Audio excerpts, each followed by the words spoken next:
क्या आपने कभी सोचा है कि इंडिया के चाइल्ड प्रोटेक्शन लॉज लड़के और लड़कियों को इक्वली ट्रीट करते हैं? रिसेंटली कर्नाटक हाई कोर्ट ने इस पर एक इंपॉर्टेंट बात कही है, जिसने हेडलाइंस बनाई और डिबेट्स भी शुरू की। आइए समझते हैं कि एग्जैक्टली क्या हुआ। Protection of children from sexual offences act, जिसे POCSO भी कहते हैं, के लिए इसका क्या मतलब है और यह सबके लिए क्यों इंपॉर्टेंट है। तो यह है केस। कर्नाटक हाई कोर्ट के सामने एक पिटीशन थी जिसमें POCSO एक्ट के तहत एक FIR रद्द करने की मांग की गई थी। मेन आर्गुमेंट क्या था कि यह एक्ट सिर्फ लड़की बच्चों को प्रोटेक्ट करने के लिए है, लड़कों के लिए नहीं। अक्यूज्ड ने कहा कि क्योंकि कंप्लेनेंट एक लड़का था, FIR को खारिज कर देना चाहिए। पर हाई कोर्ट ने क्या कहा? जज ने POCSO एक्ट को करीब से देखा, खासकर इसकी लैंग्वेज और इंटेंट को।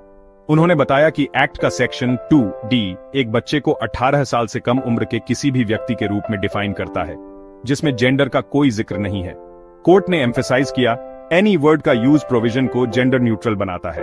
दूसरे शब्दों में, POCSO को सभी बच्चों को प्रोटेक्ट करने के लिए डिजाइन किया गया है, चाहे वे लड़के हों, लड़कियां हों या डिफरेंटली आइडेंटिफाई करते हों। यह एक बड़ी बात है। क्यों? क्योंकि चाइल्ड सेक्सुअल अब्यूज डिस्क्रिमिनेट नहीं करता।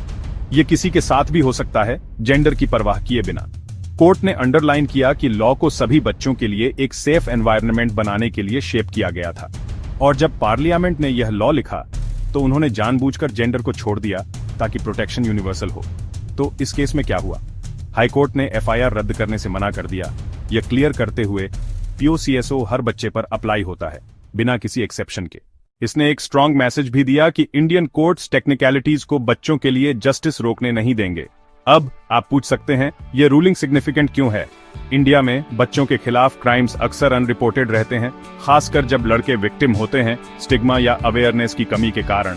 यह जजमेंट न केवल लॉ को क्लेरिफाई करता है, बल्कि विक्टिम्स और फैमिलीज को आगे आने के लिए एम्पावर भी करता है, यह जानते हुए कि लीगल सिस्टम सबके लिए है। आइए एक स्टेप बैक लेते हैं। POCSO एक्ट 2012 में फोर्स में आया था। शुरू से ही इसका मतलब कॉम्प्रिहेंसिव होना था, किसी भी बच्चे के खिलाफ सेक्सुअल अब्यूज के सभी फॉर्म्स को कवर करना। पर कभी कभी लोग लॉ की स्पिरिट को मिसइंटरप्रेट करते हैं, यह सोचकर कि प्रोटेक्शन सिर्फ लड़कियों के लिए है। कर्नाटक हाई कोर्ट का डिसीजन इसे हमेशा के लिए सेटल करता है। यह एक्ट जेंडर न्यूट्रल है।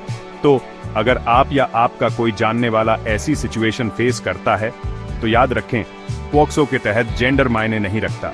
हर बच्चा प्रोटेक्टेड है और यह एग्जैक्टली वैसा ही होना चाहिए।